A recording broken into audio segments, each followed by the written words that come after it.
Well, he says, you know, it's written all over your face. You're afraid of going to a seance. But he says, I know you. He says, you're going to come. And then he started to tell me how brave I was when I was aboard ship, you know, different things. He says, you're not the same man, you're changed. You're chicken. That's all I needed to hear. I said, when do we go to a seance? So one Saturday evening, we were in the place. It was the very first time. Very beautiful place. The medium was a lady. She had a gorgeous new home in Montreal. And there were about 20 invited guests there. I wish I was one of them. And she communicated with the spirits for different people there. And they were telling them what the spirit said. One man said, I would like to talk to my friend that died 6 months ago. But I don't want him to appear. Just want to talk to him. Because he says, I don't trust you talking to my friend for me. So the medium says, let me inquire of the spirit. Yeah, the spirit will talk with you.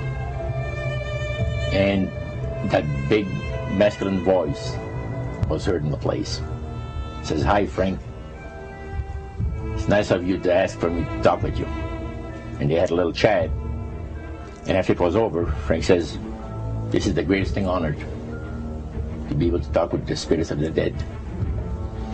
Then the medium said, we have a very special surprise tonight for you people. A spirit will manifest itself openly here in a few minutes. And it's like a big gust of wind hit the building. And right through the wall. Now the lights weren't terribly bright, but they were like living room lights. A couple of floor lamps and maybe some of these.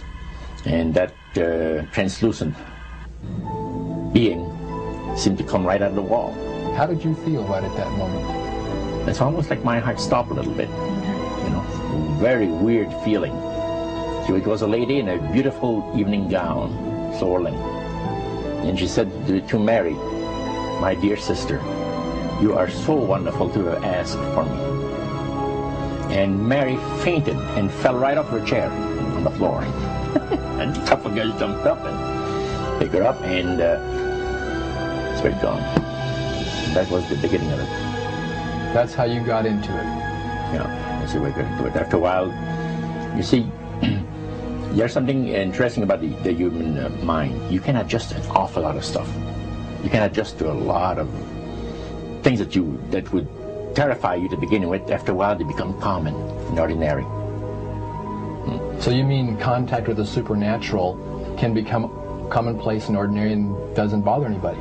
Yeah. In other words, the more that you do it, you're not uncomfortable. That's right. It's just not an uneasy feeling. Yeah. So how did you feel about it? Then I got into a secret society that worshipped the spirits, you see. Well, how is that different from the seance, Roger? It happens that the seance are not involving in many ways. But when you get into a secret society of spirit worshippers, then, and especially when you're invited there by the direction of the higher-ups in the spirit world, you never get out of there alive. And it's exactly what my friend and I were up against. We didn't know anything about. And there was a very, very popular big band leader. Jazz musician? Band, yeah, very famous. And one night we went to one of these seances, and he was with his wife. So Roger, you're at this restaurant. What happened? We sat there, and we had our favorite alcoholic beverages, you know. And as we talked, the band leader says, he says, I want power. I go right to the source of power. And he says, how do you think that I became famous the way that I am? Well, I said, you must have had some good luck. Well, he says, there's no such thing as good luck. He says, there's either some power working for you somewhere, or you don't get ahead in this world. Not in my type of occupation. So it went from there. We got talking about spirit worship. Did it intrigue you? Or did it make you want to find out more about what exactly he was talking about? Yeah. So he said the supposed spirits of the dead that you're talking with are demon spirits. They're fallen angels. They're beautiful beings. Just set it out, just like Oh, that. yeah.